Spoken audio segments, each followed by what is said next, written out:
नमस्कार मित्रों, मैं डॉक्टर मनीष कुमार पांडे आपका अपने YouTube चैनल पर हार्दिक स्वागत और अभिनंदन करता हूं। मित्रों, ऐसे विद्यार्थी जो बीएड, डीएलएड या टेट आदि परीक्षाओं की तैयारी कर रहे हैं, उन्हें प्रायः यह उलझन होती है कि विकास के सिद्धांत क्या हैं, क्योंकि किताबों की भाषा शैली और विषय वस्तु की प्रस्तुति थोड़ी कठिन सी लगती है। इसीलिए इस विषय को अधिक से अधिक सरल बनाने की कोशिश की गई है ताकि वे विकास के सिद्धांत की अपनी अवधारणा विकसित कर सकें। आइए समझते हैं विकास के सिद्धांत यानी प्रिंसिपल्स ऑफ डेवलपमेंट। मनुष्य के विकास की प्रक्रिया गर्भाधान काल से ही प्रारंभ हो जाती है और सतत चलती रहती है। यह प्रक्रिया कभी तीव्र, कभी मंद अवश्य होती है, किंतु कभी रुकती नहीं है। सामान्य रूप से विकास व्यक्त अथवा अव्यक्त दोनों ही हो सकता है। मनुष्य के विकास की प्रक्रिया को हम निम्नलिखित सिद्धांतों के रूप में वर्गीकृत कर सकते हैं। पहला, पदाभिमुख विकास का सिद्धांत।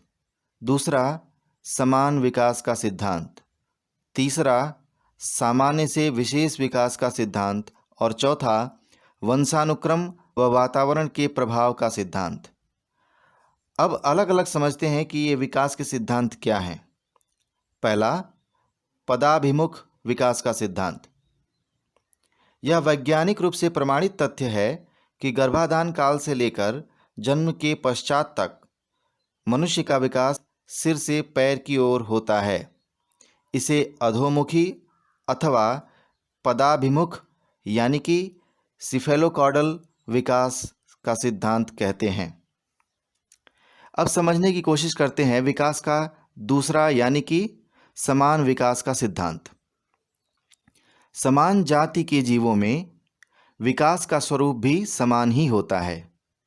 यद्यपि इसमें वैयक्तिक भिन्नता यानी कि इंडिविजुअल डिफरेंसेस तो होते ही हैं, परंतु विकास का क्रम फिर भी समान ही रहता है। अब समझते हैं तीसरा विकास का सिद्धांत यानी कि सामान्य से विशेष विकास का सिद्धांत। सामान्य रूप से बच्चों के विकास की प्रक्रिया सामान्य से विशेष की ओर यानी कि जनरल टू स्पेसिफिक तथा मूर्त से अमूर्त की ओर यानी कि कॉन्क्रीट टू एब्स्ट्रैक्ट होती है।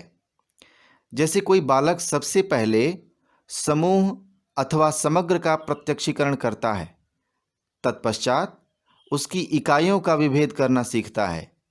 एक बालक को सभी आदमी या जानवर पहले तो एक ही जैसे प्रतीत होते हैं, किंतु बाद में धीरे धीरे वह अपनी विकास की अवस्था के अनुसार उनमें अंतर करना सीख लेता है।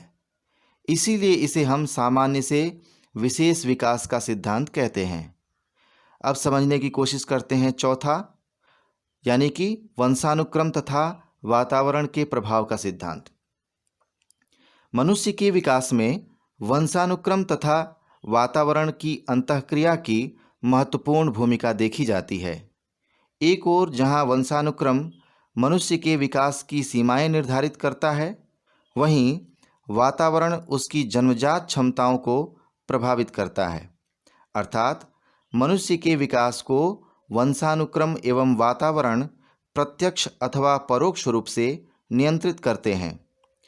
मित्रों, इस प्रकार हमने देखा कि मनुष्य का विकास सिर से पैर की ओर अर्थात सर्वप्रथम उसके मस्तिष्क का विकास होता है, उसके बाद नीचे के अन्य अंगों का विकास होता है तथा सामान्य से विशेष की दिशा में निरंतर विकास चलता रहता है, जिसे वंशानुक्रम और वातावरण की अंतःक्रियाएं प्रभावित करती हैं। मित्रों, ये था आज का विषय विकास के सिद्धांत। पुनः इस श्रृंखला का अगला वीडियो एक नए विषय के साथ प्रस्तुत होगा, जिसे देखने के लिए आप हमारे चैनल को सब्सक्राइब करना न भूलें। धन्यवाद।